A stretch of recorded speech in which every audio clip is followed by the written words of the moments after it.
Welcome, everybody.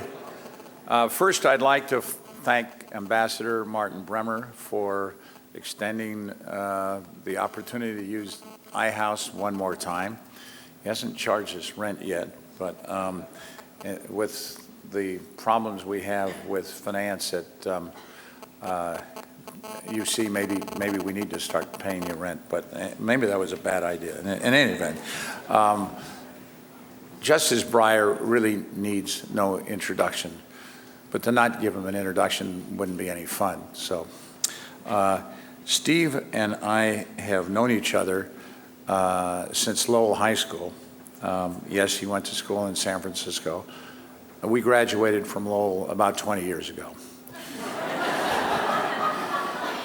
It was a tough school to get through. After graduating Lowell, he went somewhat on his in a different direction. He went to Stanford, Oxford, Harvard Law School, but he does occasionally come to Berkeley, and we are certainly delighted and honored to have him here today. He was appointed an appellate court judge by President Carter in 1990, and then he got his last job in 1994 when he was appointed a Supreme Court justice by Bill Clinton. And I think it's hard to believe that he's now been on the court 15 years. I think, I mean, he's done a couple of other things of note. Every time my wife has been sworn in for a new term as a U.S. Senator, Steve has taken care of the ceremony.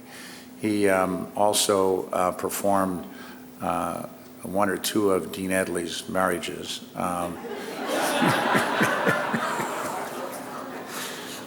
I can say that because Chris isn't here. My guess is he'll hear about that. Unfortunately, he's sorry he's not here. He's a bit under the weather. We're going to have Steve speak for about a half an hour, and then we'll have a little conversation up here with Goodwin Liu, who's going to stand in for Chris Edley, and I think many of you know him as one of your best law professors, constitutional law, and really a rising star, certainly in the field of every aspect of law that you can think of. So without further introduction, because I don't know what all your specialties are anyway. I'm not a lawyer, what can I tell you? Justice Breyer, please.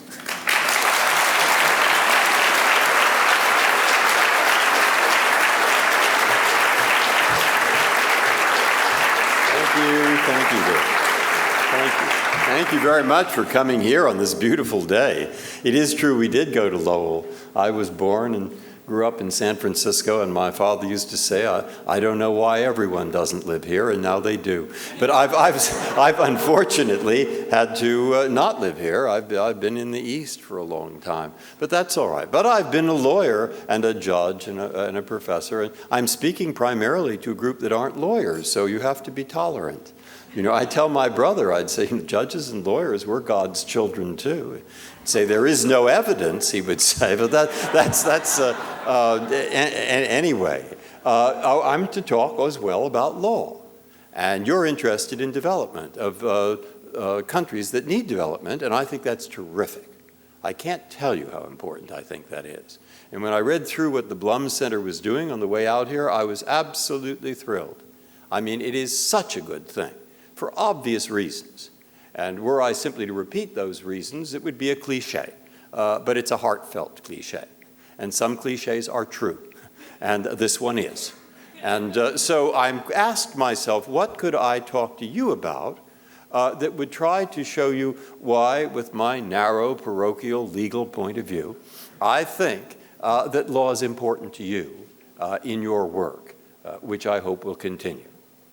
And I decided what I would do is have a sentence or two that would simply remind you of the obvious about law and development, and then list two challenges that I think you have, that I think I have, that I've come across in my work insofar as it relates to third world nations, the nations in the course of development. We don't have first and second world anymore. We have one world, and people are developing. All right, but what's the sentence that stuck in my mind? The sentence that stuck in my mind, actually, was a sentence that I heard Alan Greenspan pronounce when he was talking to a conference. No, it's not his fault. And you have to be open-minded and learn. And this was a very wise statement of his, and he's made many. This statement was that if there were one thing that he thought could explain differences in the course of development, an institutional thing, it was whether there was in a nation a rule of law. And if you think about it, you can see why that makes a difference to development. We can see quite obviously through the television set every night or the newspapers why it might make a difference to human beings in terms of their rights, in terms of protecting them from arbitrary behavior. But it's somewhat less visible why it makes such a difference to development. And the reason there that he pointed out, and if you think about it, is that if in fact you're going to develop, you do need investment. And people who invest have to have some security. And they have to know that if the contract is broken, they have a place to go for redress. And if you have a court system, and a court system with independent judges, and the judges are fair, then they have a chance. And if they feel it's not fair, and they don't have a chance, and the judges are under the thumb of whoever happens to be in power at that moment, forget it. It's not that they won't invest. It's that they will look for other kinds of security. And those other kinds of security are often much more expensive, and they often deter investment. So that's what I would like to tell sometimes to the man or woman who's in the supermarket in the United States, who goes in and sees that array of food and goods, and I'd say I'd like to use that as an opportunity to try to get that person to think a minute or two about why judicial independence is important in the United States. And she'll take in, or he'll take in, the idea that if I were an unpopular defendant, the least popular person in the United States, I'd like to have a fair trial. That's easy to take in. Hard to internalize so you know what it means, but at least you understand it. But I'd like to say also, sir, madam, there is a connection between the legal system and that array of goods and services that you see in your shops. And there is, and there is. But that's the objective. The question is, how do we get there? And that's where I see the two challenges. Now, the first, I think the question is put to me often, most often by judges from other countries, particularly countries in Africa, in Asia, in Latin America, because they come to our court. We talk to quite a few of them. We have exchanges with judges from other nations frequently. And it was put very clearly by a group of judges from Anglophone Africa, Ghana. There were quite several there from Ghana. And I remember, because Ghana's in pretty good, it's doing well, Ghana. And the woman is the Chief Justice, and she really has improved that system. And what she wanted to know was this. She said, why is it, why in the United States, what is judicial independence? Why do they do what you say? What does it mean to be independent? And why do they do it when you say it, if you are independent? I didn't quite get the question for a while, but then I thought that's an awfully good question. What is it, this independent judicial institution? And it's a little hard to define. I can tell you what it isn't. What it isn't was what I heard in 1993, where through very good luck, I was invited to go on an exchange to Moscow. And they had a meeting in Moscow in a huge auditorium with Russian judges from all over Russia. And Yeltsin was going to speak to them, and I got to see it. Now, Russia is a pretty big place, and the judges My goodness, those judges were they were every race, every religion. I mean, they looked like an American crowd. They were very diverse. And I noticed, by the way, there were an awful lot of women judges, which I thought that's pretty good because we don't have that many women judges. So I said to somebody, that's pretty good. You're pretty progressive here. You've got a lot of women judges. He says, oh, no, you don't understand. It's a very badly paid profession. And, well, anyway. But what I heard in that auditorium was Yeltsin say, first, you're all going to be paid more, mad cheers, wild cheers. But then he said, and there will be no more telephone justice. Well, what's that, telephone justice? And afterwards, they were talking about it. You see, and telephone justice was when the party boss calls you on the telephone and tells you how to decide the case. Okay?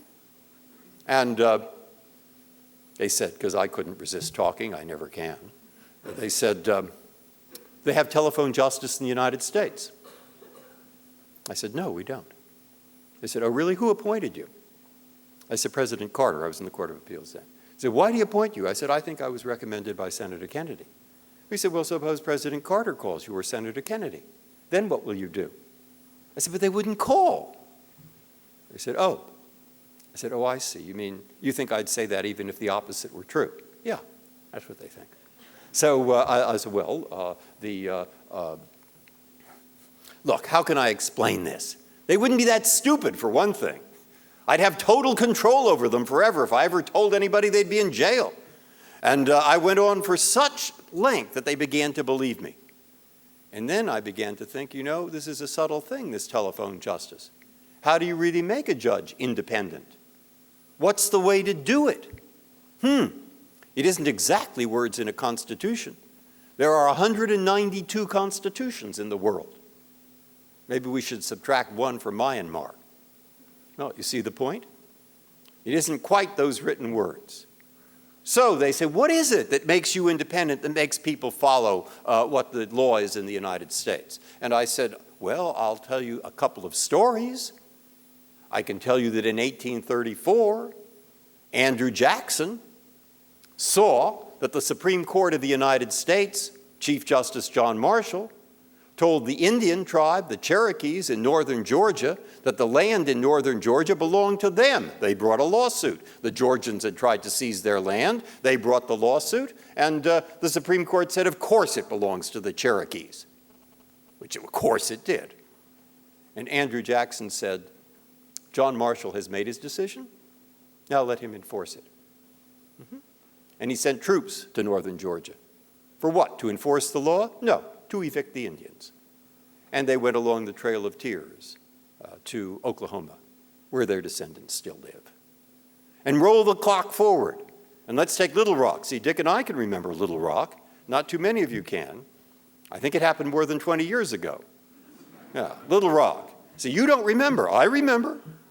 Governor Faubus standing there in the schoolhouse door in Little Rock and saying, those black children will not enter this white school, and I have the state militia. We had 9 judges, by the way, on the Supreme Court of the United States who signed an opinion unanimously, not just unanimously, they all signed it, saying there has to be integration in the South, in those schools. But they didn't have the militia. It was Governor Faubus who had the militia. And what stopped it was not what the 9 judges helped, but also helped President Eisenhower, who decided to send the 101st Airborne Division. And at that time, people in the United States knew what that was, that 101st Airborne. They were the people who'd landed in Normandy on D-Day, and they were the people who parachuted in, and they'd been hung up on those steeples where a lot were killed. They were heroes. And those troops took the black children by the hand and walked into that white school. That helped. That helped. That was a great day for the rule of law. And now roll the clock forward. And you think of the case of the Supreme Court you like the least. What do you want to choose? I don't know. It depends on your point of view. Some will pick the abortion cases. Some will pick prayer in schools. Some will pick Bush v. Gore. Hey, I didn't like Bush v. Gore. I dissented. All right? But I'll tell you something. All right. But no. The interesting thing about that case, and I heard Senator Reid say this, the most remarkable thing about that case is what's rarely remarked. A lot of people felt the way you just felt with those who applauded. A lot. But were there riots in the streets? Were there guns? Were people shooting each other? No. In a lot of countries there would have been, but not here. Here there might have been some quiet demonstrations, point of view, but people followed it. Now, if you think about following a case you really disagree with, and then contrast that with Andrew Jackson, okay, some progress has been made. Now, do you see my quite long answer to the woman Chief Justice from Ghana? It takes time. No one knows. It's a question of building habits in people in a country that doesn't have it, and maintaining habits, which isn't always so easy either, in countries that are lucky enough that they do. And that takes time, and that's a challenge. And all we can say there is, it's important. It's important not just for human rights, but for human rights. It's important not just for democracy, but for democracy. And it's important for development in the most coldly calculating economic way as well. They all fit together. So, challenge. Second challenge, which is even more direct, and call that horizontal. What do I mean by that? I mean, we live in a world where today the law of everywhere is becoming everywhere. Good, that's a really obscure thing that I just said that nobody will know. But I mean, it's spreading around, this law. What law? The law of different countries, the law of different international institutions, the law of different regional institutions. There is more and more learning for each other, to the point where it becomes harder and harder to say, well, that's there and this is here.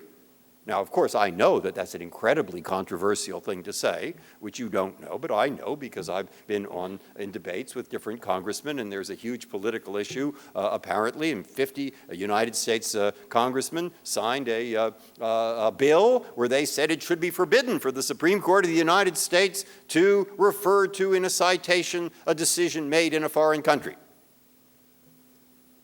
No, they didn't pass it.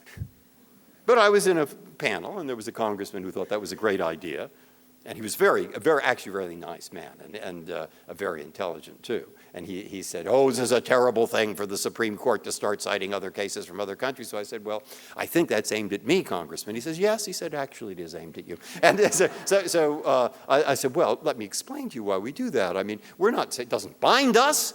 That doesn't bind us at all. I mean, look." More and more countries have independent judiciaries. More and more of them have constitutions that look like ours.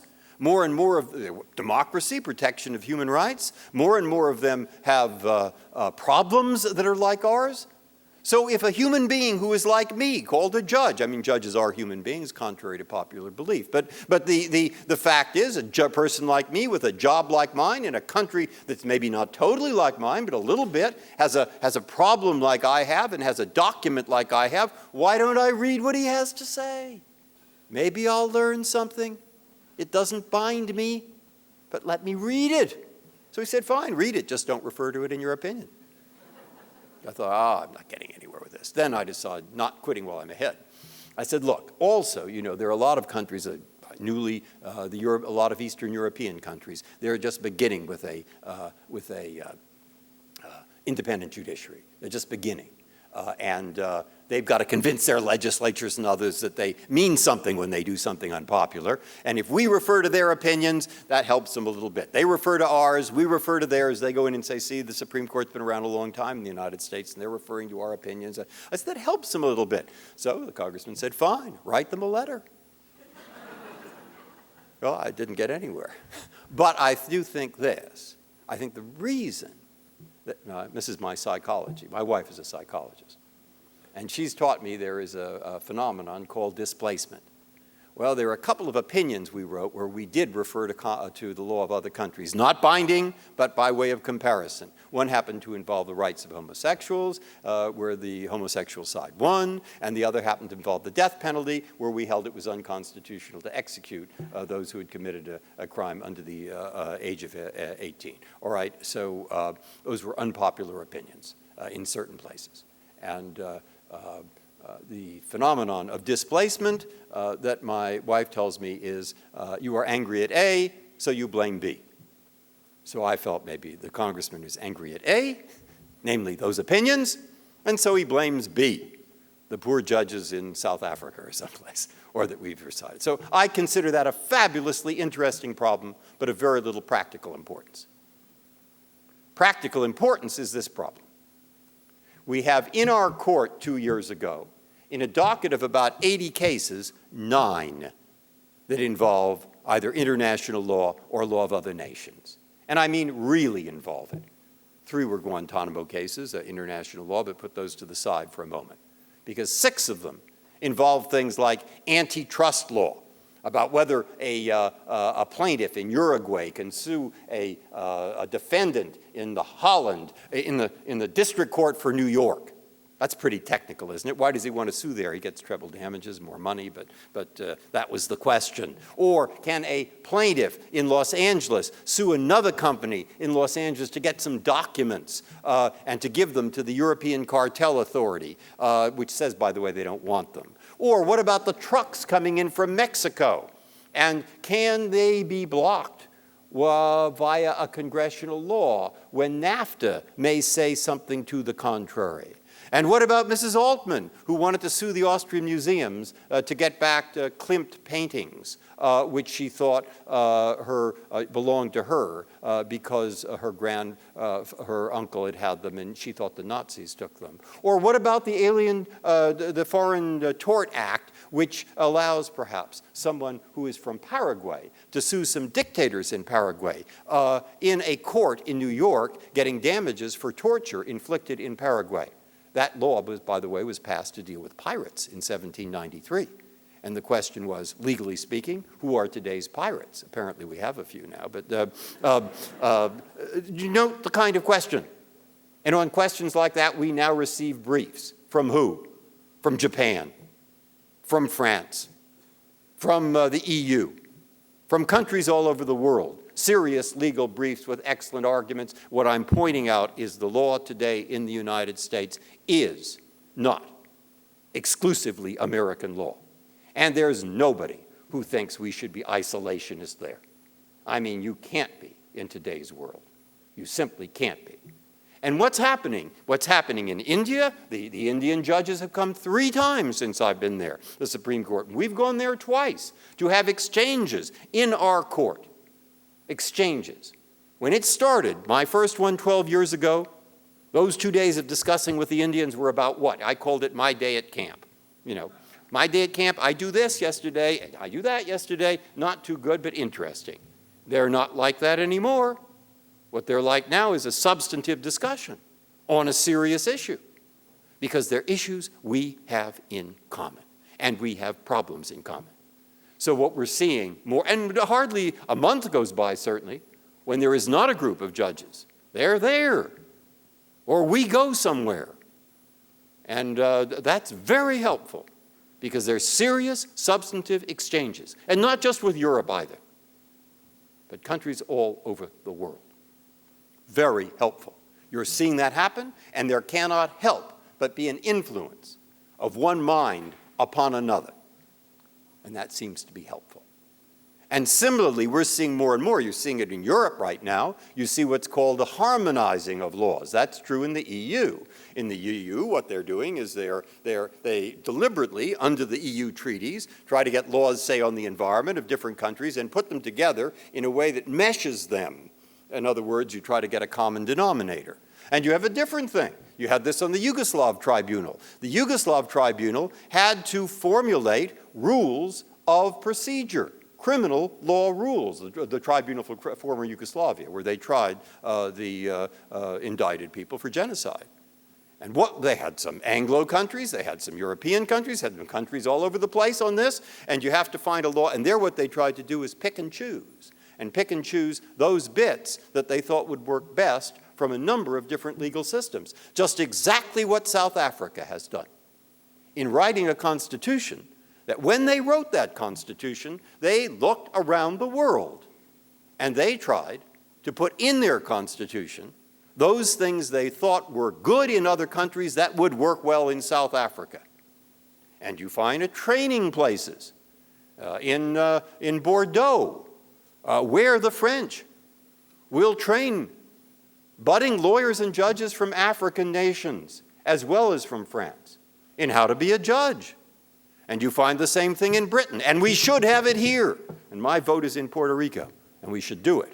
But we don't, but we should. All right, but I'm saying this training, the notion in the law schools of not just teach foreign law, in some case, some course called foreign law, which 4 people take as a gut. Teach it in contracts. Teach it in torts. Because teaching in a law school, which you don't know yet, but this is a subtle commercial to go to law school, but what you will find is what you learn in that school is you don't learn the law of everywhere. You learn how to find the law of everywhere when you need it. And you find it because you've learned where to find it, and you cite it in the briefs in the court because it's relevant, not because you're trying to do some good deed, but because it's relevant, and the judges will pick it up, and that will encourage the law schools. You see? That's what the world is at the moment. And 192 constitutions, fine. There may be twice that number of different organizations of all kinds, many to do with commerce. There's an arbitration tribunal among the Francophone nations in Africa, which has the reputation of being an excellent court. Okay? They're there. And they're all over the place, and they are growing. And therefore, what is happening, whether you like it or don't like it, I like it, it's fine, is in your work in development, you are discovering all kinds of legal institutions and rules horizontally becoming relevant. Why? You can find them because you have the iPhone, you have the computer, you have the PC, because the world is at your door and everyone in that country knows it. And the more that know it, the more they see, the future is going to be that, and the future isn't going to be some bad thing. All right, that's my close. What's this bad thing? The bad thing, of course, is when I was in India in 2001 with Sandra O'Connor, and we showed up on 9/11. The Indians could not have been nicer. I mean, very sympathetic. I mean, we saw on the television what had happened in New York on 9/11. And they saw it, and they were extremely sympathetic, as were the lawyers, the judges, and we stayed there, and we went to our different conferences and meetings, and what we could not help but have is that the most important division in today's world is not between different continents or nations or races or people. The most important division is between those who have some faith in reason to solve human problems, some faith that you can get together and through consultation, democracy, various things, and resolve the problems that face communities all across the world and those who have lost that faith and believe in nothing but force. I mean, that's a trite remark, but my goodness, I felt it that day. Okay? So what do we do about that?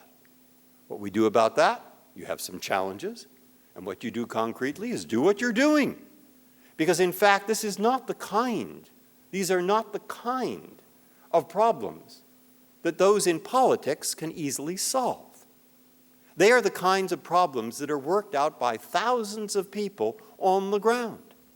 Institutions are not developed by someone from on high imposing them. They are developed by people within a nation or within a community internalizing the mode of behavior that creates the institution.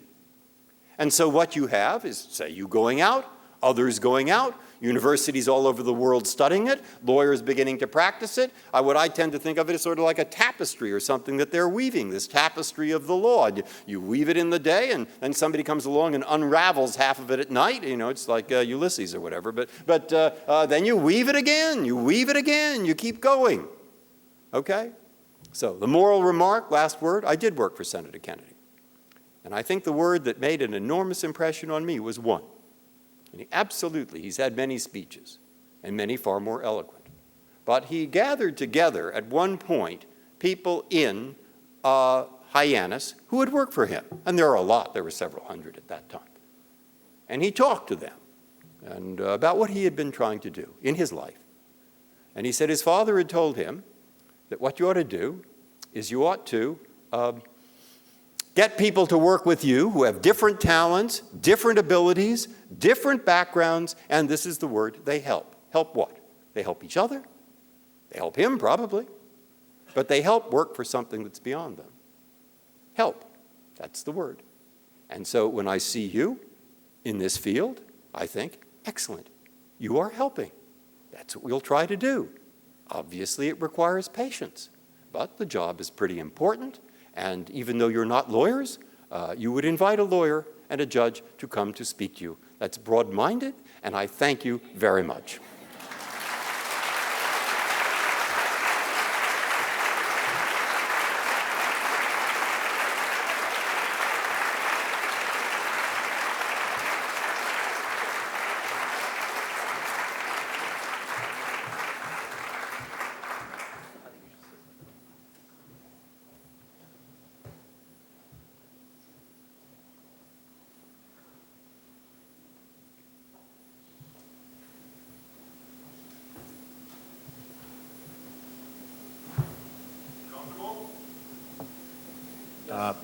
That's until the questions start. I think we'll kick this off. Goodwin, I know there was something that you wanted to ask, and there's something I want to ask, and then we'll kind of open it up to the rest of everybody. So we kind of have the first opportunity here. Sure. That would be good. Great. Well, I appreciated your remarks on many, many levels, and I want to bite on the first set of themes you talked about, judicial independence. And I want to take it from two of the examples you gave, one about Little Rock and the other about, I can't resist, Bush versus Gore.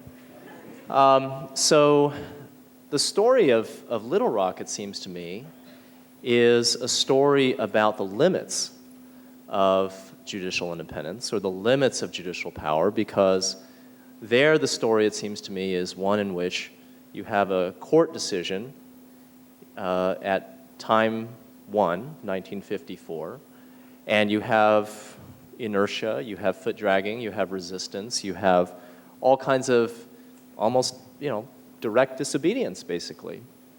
And it is not until really 1964 or 1968 or 71 or all the rest that the project really gets going of desegregating America's public schools. And what changes to jumpstart this? Well, it's the political process, right? It's the president and the Congress getting behind the whole thing.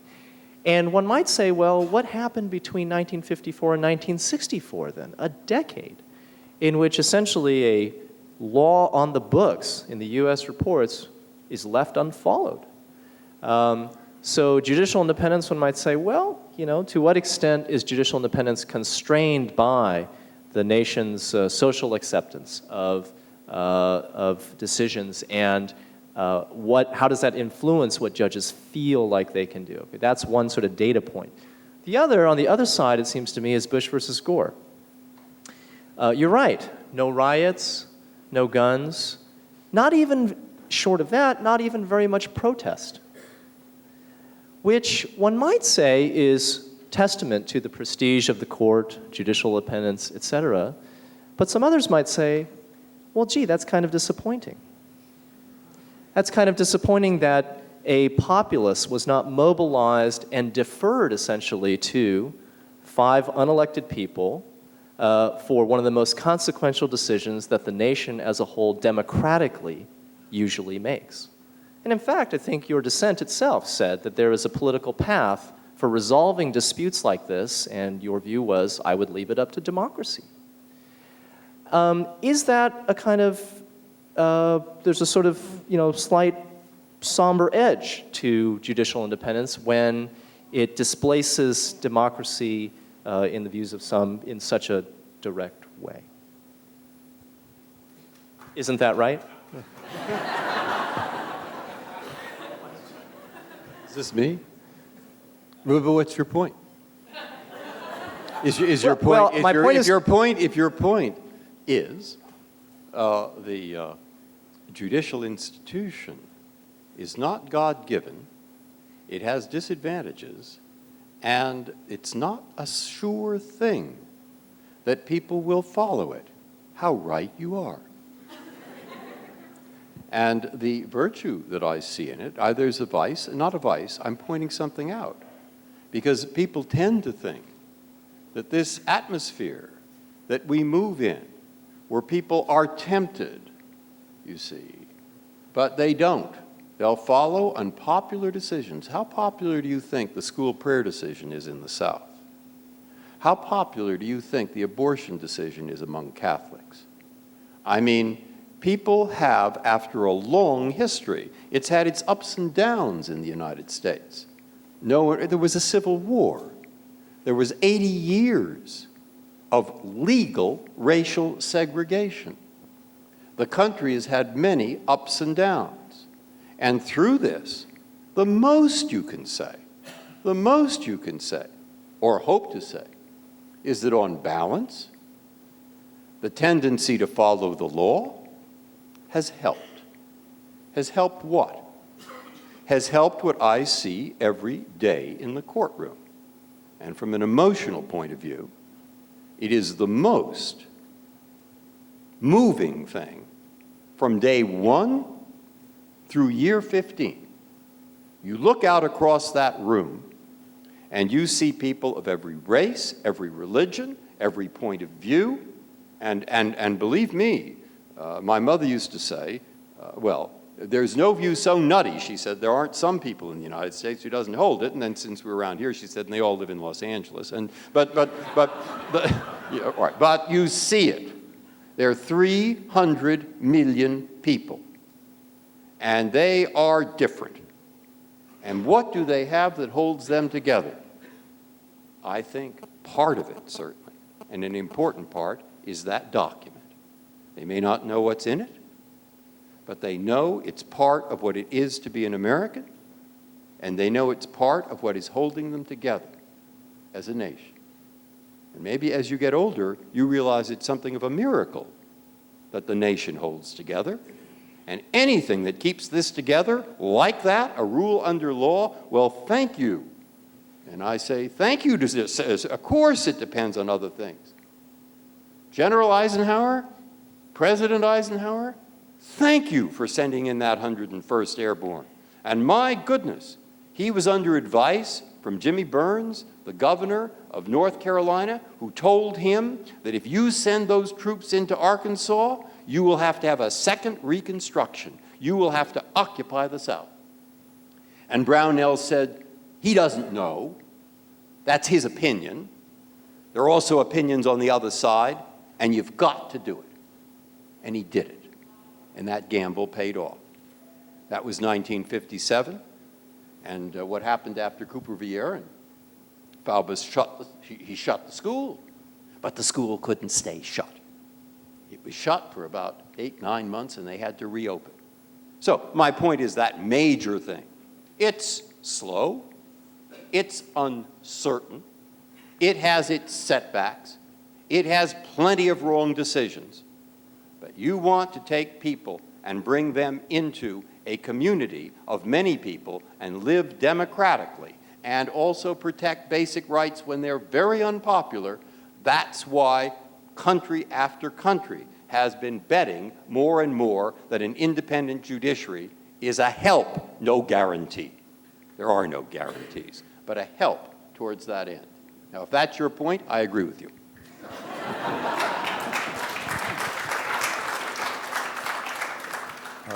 I'd like to switch a little bit to the subject of economic development.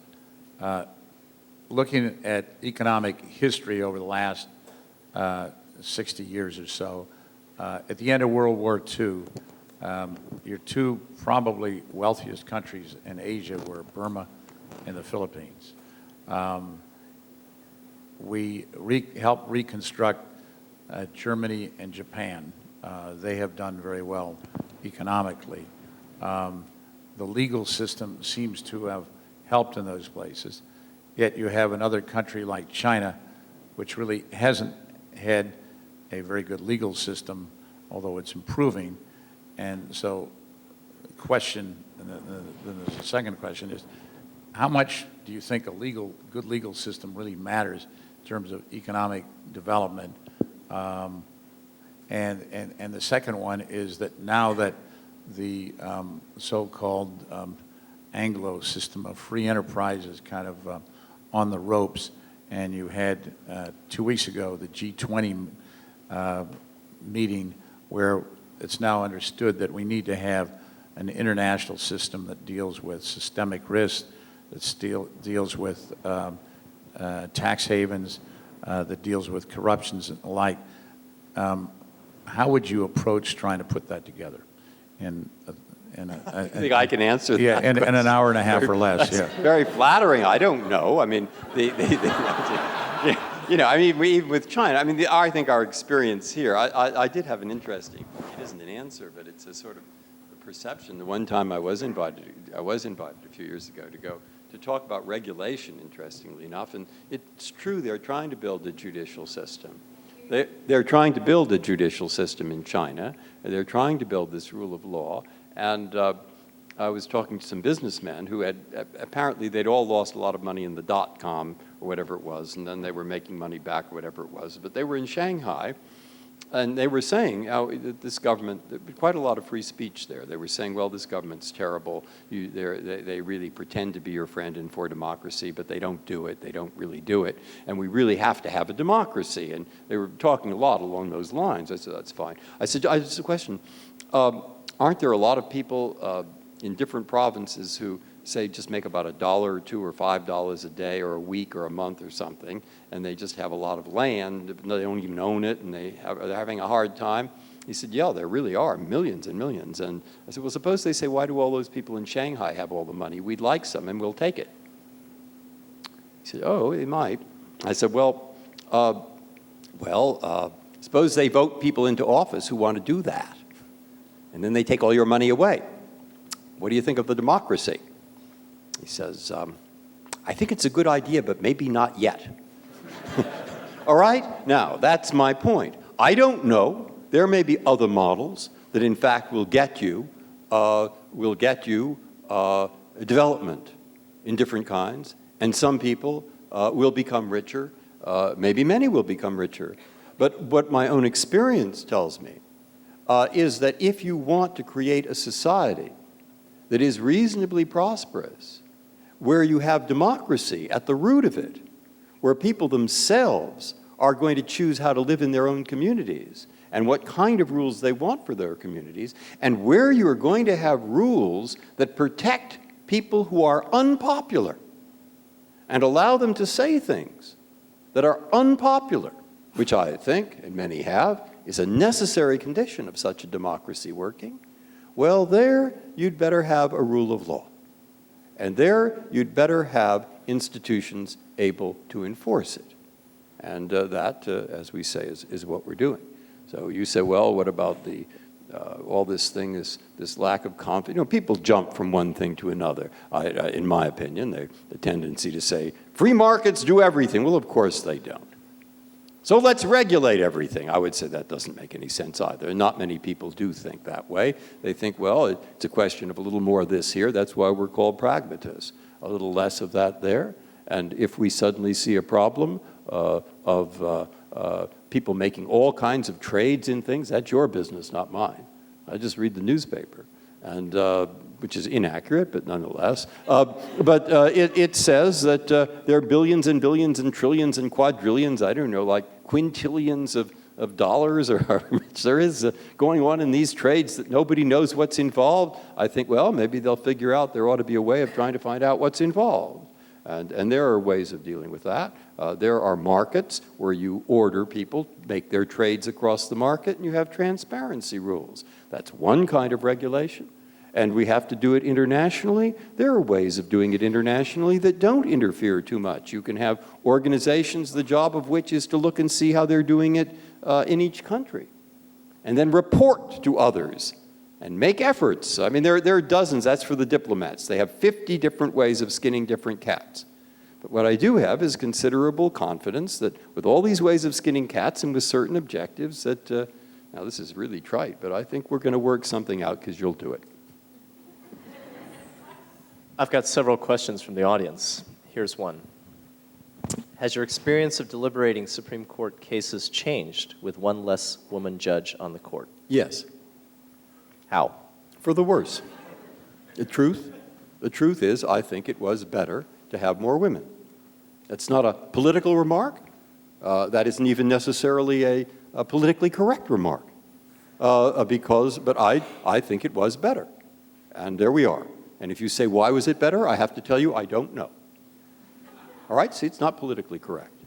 I think that it's better to have more than one woman. Now, the members are very nice. The court, they're fine. They're all good judges, and we get along well, and we don't get angry at each other. And, or if we do, we keep it inside ourselves, or maybe tell our wives, our husband, or whatever, but not in that room. When we're deciding things in that room, it's very professional. I've never heard a voice raised in anger, no matter how tense this issue. And I have never heard one judge in that room say anything rude or not even as a bad joke or something about somebody else. The decisions are made professionally. We go around the table. We express our views. We listen to each other. And we make remarks back and forth that will contribute to the conversation. That's how it was the first day I was there, and that's how it still is. More broadly on the composition of the court, do you agree with those people who say that the court as it exists today is fairly undiverse because all 9 of you have backgrounds as professional judges? And you were elevated from the courts of appeals. And your own background, I think, is somewhat exceptional in the sense that you spent considerable time in academia, on Capitol Hill, working on a variety of practical / policy / political type problems, and that is a rarer find among folks who end up being elevated to the court, at least in the current mold that people have been looking for candidates.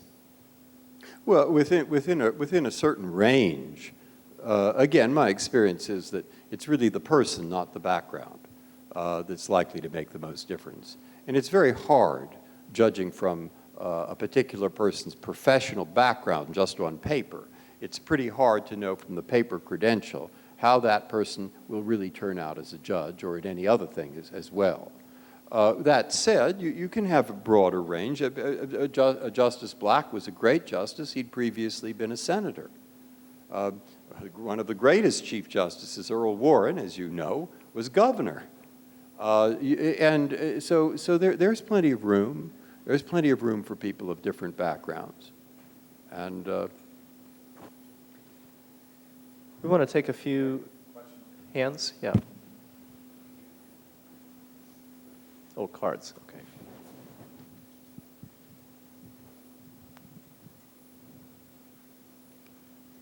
As a fellow Lowell alumnus, do you think the G20 group development will result in stronger enforcement in international rules and arrangements? I think we. That's interesting. As a fellow Lowell alumnus. Well, what does our other Lowell alumni think about that? I don't have any. Again, I'm not an expert in international relations.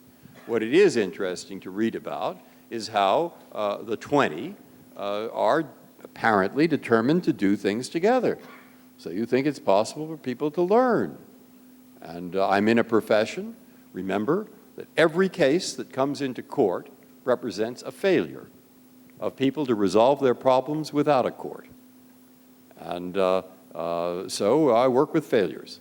And the more they can get together and resolve things by talking about them and so forth, the better. Now there you've exhausted my knowledge as a Lowell alumnus. from that topic. Well, speaking of failures, what role do you think international treaties should play in terms of legal authority in the United States court?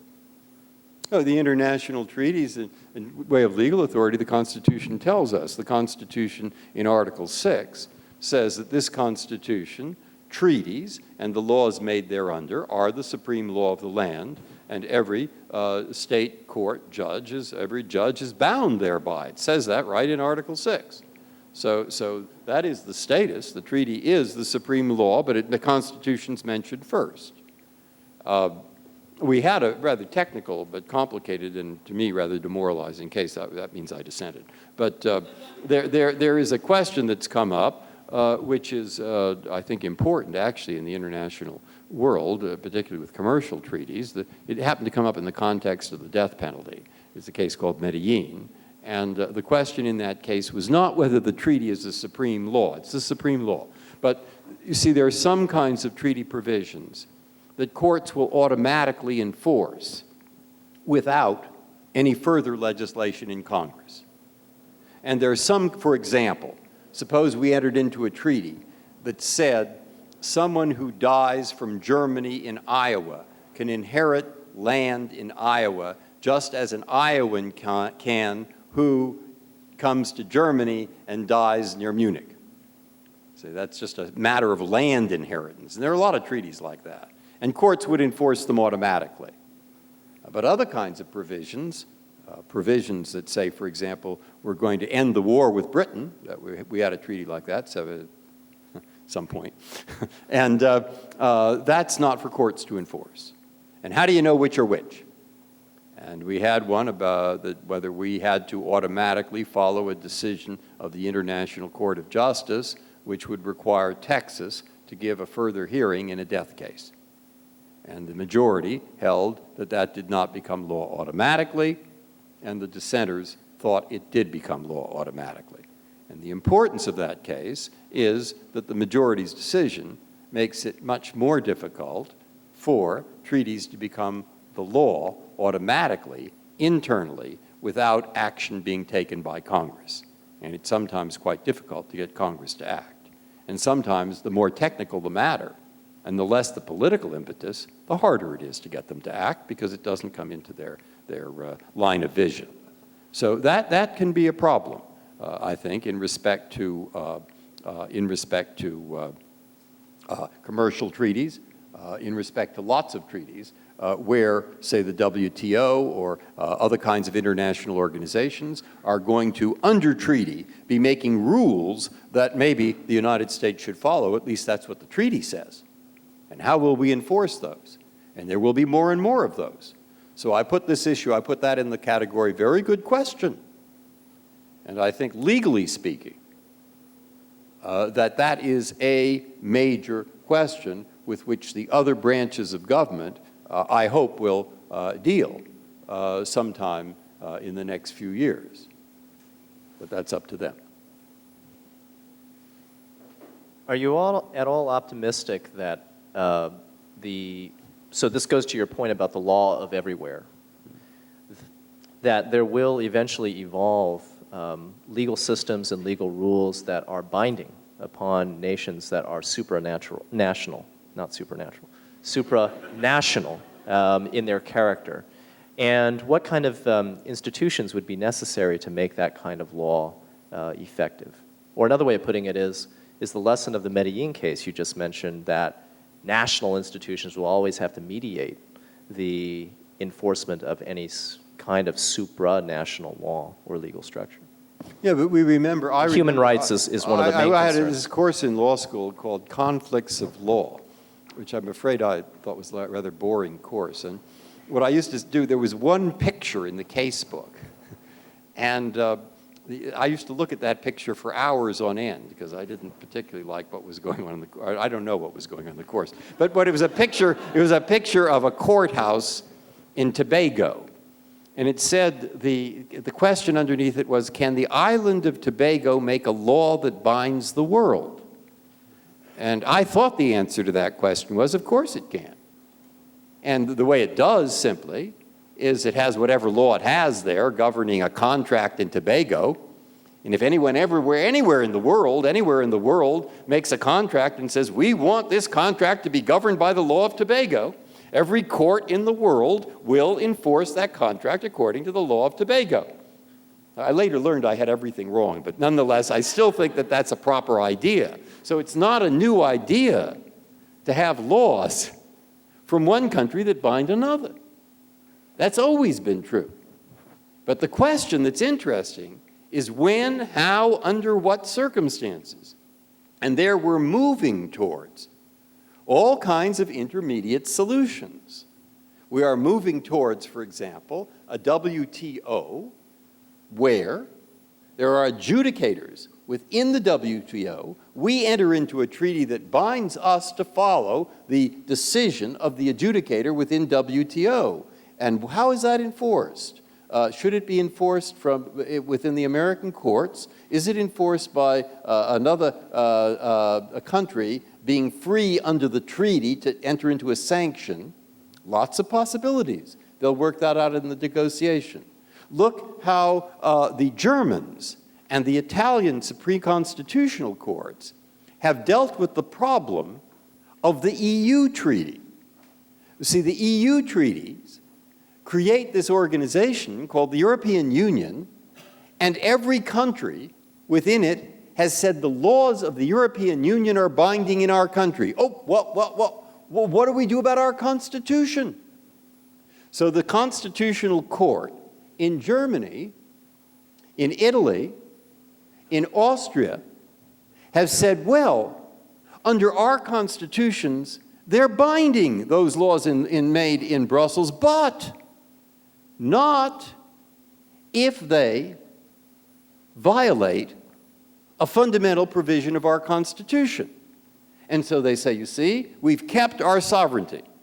By the way, there never has been one they ever found violated a fundamental provision of their Constitution, and nobody thinks they ever will. They might. But look at the way. That's why I say there are many, many, many ways in law, like other things, to skin a cat. And if, in fact, we discover that this Brussels group makes all these rules and they're already followed, it's perfect because they follow the rule always as a practical matter. And then, since the court has said that the Constitution of our nation will strike down a law that violates it, but they never do, the law professors have something to teach. It's perfect.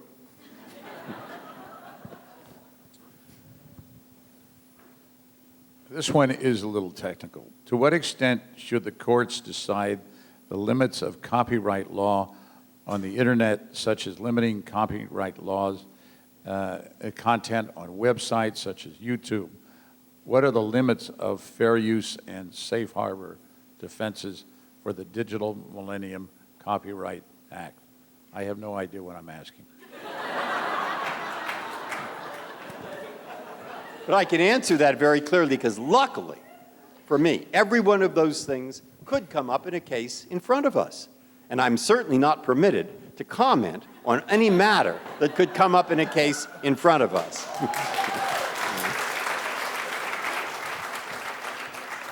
I'm told this has to be the last question. How has your interaction with President Obama been? Do you expect the court to be different now compared to under President Bush?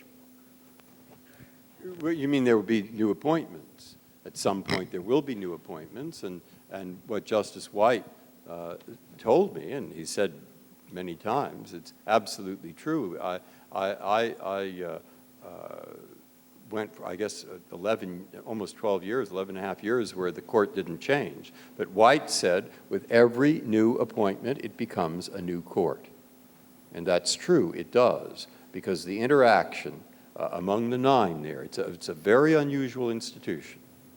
It's amazing that just having 9 people there can be so complex, but it is. And lots of things are inherited that aren't written. 2 really good ones I've come to my mind, and I'll recommend them to you. 2 unwritten rules of behavior. very good for small groups. The first is in that conference, no one speaks twice until everyone has spoken once. Of course, that benefited me. I was the junior for 11 years, but nonetheless, that's a very good rule for people feeling they're fairly treated. And another, I call it tomorrow is another day. There is no political bargaining among the judges of the court. You were with me on this case. My goodness, we felt strongly. We certainly thought we were right. And we did our best. And now it's another case, and our views are absolutely the opposite. And the fact that you were with me in case 1 does not play a role in my attitude towards case 2, even though you're now on the opposite side. That is not true in Congress. That it shouldn't be. But it should be true in a judicial body, and it is. Those are 2 rules. There are lots of them. Very complex. New people come in, and suddenly things are different in the relationships, and probably then in the way the law comes out. President Obama, when he was president-elect, and the vice president did come to the court, and they spent about an hour and a half there talking to us. And it was a very good experience. It was very good. We talked about problems of the judiciary. And so that was a fine experience. We did have a chance to talk to him. And so there we are. I'll stop. Okay. Thank you, Justice Breyer. Thank you very much for coming to see us. We hope it won't be too long before we can get you this way again. And I think you'd all agree that it was a very good hour. Thank you.